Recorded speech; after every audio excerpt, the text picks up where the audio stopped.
Di video kali ini saya mau ngasih kalian satu tips yang bisa bantu kalian untuk mengerjakan soal reading comprehension secara cepat dan tepat.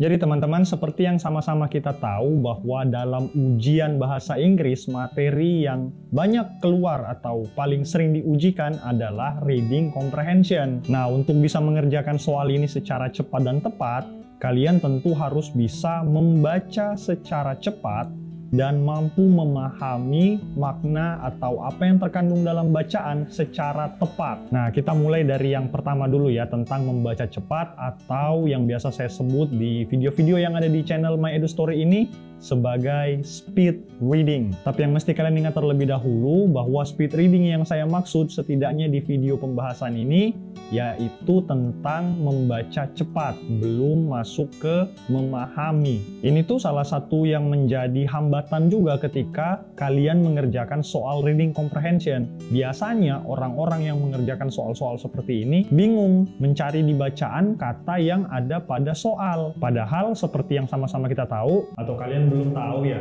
waktu untuk mengerjakan soal reading comprehension biasanya satu soal 1 menit. Jadi itu udah termasuk membaca soalnya, kemudian mencari keyword soal pada bacaan, lalu kemudian menguji setiap opsi kebacaan dan beberapa hal lainnya lah. Dan itu semua harus selesai dalam waktu 1 menit. Jadi untuk menghemat waktu kalian dalam menyelesaikan soal-soal seperti ini, satu hal yang mesti kalian tahu bahwa ketika kalian berhadapan dengan soal seperti yang ada di layar kalian sekarang misalnya, cek yang ada angkanya terlebih dahulu. Kenapa? Simple aja jawabannya. Karena angka lebih gampang dilihat di antara kumpulan huruf. Nih, seperti yang bisa kalian lihat di layar kalian sekarang.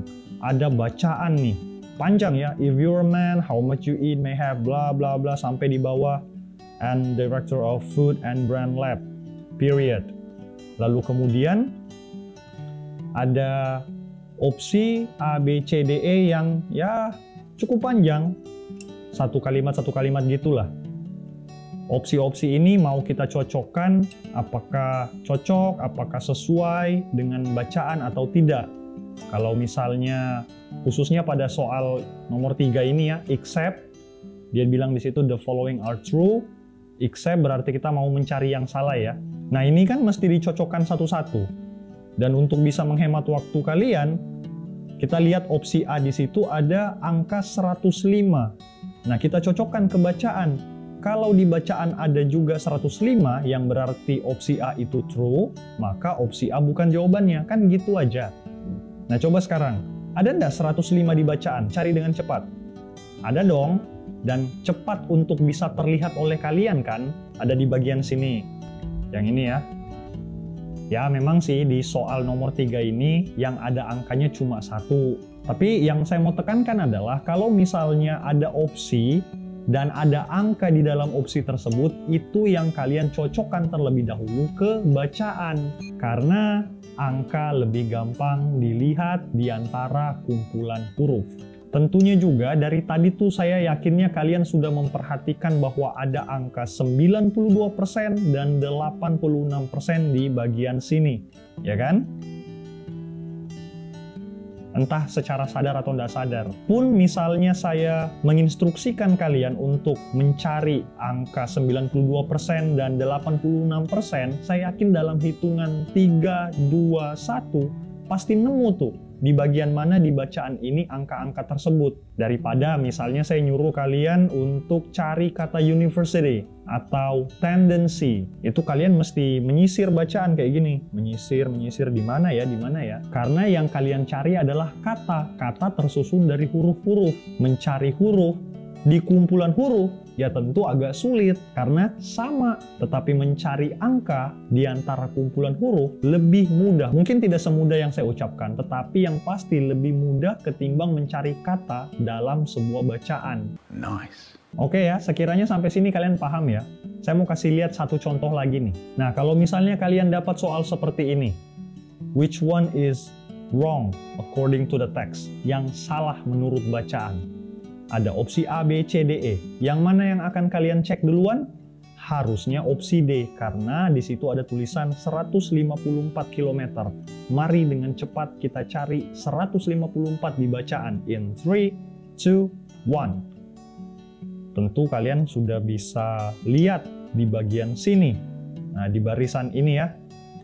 96 mile wide dalam kurung 154 km. Mungkin akan lebih lama beberapa detik ketika saya nyuruh kalian cari kata underneath, atau misalnya apalagi ya, source of water, atau gale crater. Atau mari kita uji coba sekarang, cari 1 ton. 3, 2, 1. Nemu ya? Oke, berikutnya 2.5 billion. 3, 2, 1. Yap. Nih, 1 ton. Maksudnya di barisan yang itu ya.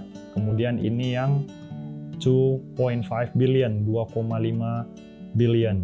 Gimana? Enak kan untuk mencari angka di antara kumpulan huruf yang ada di dalam bacaan yang panjang ini? Sudah panjang, bahasa Inggris kita tidak terlalu ngerti. Tapi dengan memakai teknik yang tepat, yaitu speed reading, khususnya mencari angka terlebih dahulu, maka kalian bisa menghemat waktu lebih banyak sehingga kalian bisa melakukan hal-hal lain yang membuat kalian menemukan jawaban dari soal nomor 3 ini lebih cepat dan lebih tepat. Because remember guys, one question, 1 minute. So you need to save your time as much as you can. You need to do what needs to be done in order to solve this question as fast as you can. Because every seconds you have worth saving. Gimana? Sampai sini paham ya? Saya mau recap dikit aja. Satu kalimat yang menggambarkan inti dari apa yang dibahas di video ini, yaitu wait for it. Here it comes. Almost there. Yap, kalau lihat opsi yang ada angkanya, cocokkan itu terlebih dahulu ke bacaan. Karena angka lebih gampang dilihat di antara kumpulan huruf yang terdapat pada teks. Kalau kalian punya pertanyaan, ide, saran, atau kritik, atau bahkan punya pendapat lain tentang hal-hal yang baru saja kita bahas, langsung drop aja di kolom komentar. Dan segitu aja dulu untuk video kali ini. IPS out and this is my Edu Story.